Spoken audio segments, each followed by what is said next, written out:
এই যে মা কচুর চারা আনছে আর এই যে কটা এনে রেখেছে। আর এই যে আমি দুটো লাগিয়েছি, দেখো একটা আর একটা হাঁপিয়ে যাচ্ছে। এখন লাগানো হবে এগুলো সব। দেখো বন্ধুরা, আমার বৌমা কচু লাগাচ্ছে, কচু বাগান, আমের দানা, কলা গাছ, কচু, মান কচু, গোলা সিলকনি কচু, আমরা এগুলো ভালো খাই, তাই লাগাচ্ছে। দেখো কি সুন্দর করে। গোলা সিলকনি কচু। আর ছেলে বাইরে বাইরে মিস্ত্রি কাজ করে, আর বৌমার আমি এই লাগাই আর খাই। জাল বাটি মাছ ধরে সবাই দেখে তো। হ্যাঁ হ্যাঁ, জাল পাতে মাছ ধরে দেখো লাগাইছে। দেখো এই দেখো কেমন হয়েছে। এই দেখো আম গাছ, ফাঁকে ফাঁকে আবার আম গাছ লাগাইছে। আর এই যে বড় বড় গাছ আছে সব আম হচ্ছে, কত গাছ। দেখো মান কচু খেতে কে কে পছন্দ করে আমার বাড়ি চলে আসবা। দেখো লাইন দিয়ে দেখো লাগানো হয়ে গেল। এখন অনেকগুলো আছে।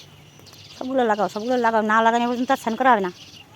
তুমি শুধু আজকে ফাঁকি দিচ্ছ। এখনো এক ঝাঁপ হয়েছে।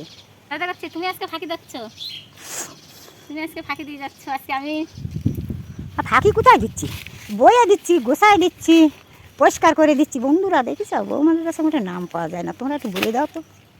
বৌমাকে কাছে নাম পাওয়া যায় না, শাশুড়ির কাছে পাওয়া যায় না। হ্যাঁ, শাশুড়ি আর কটা রয়েছে?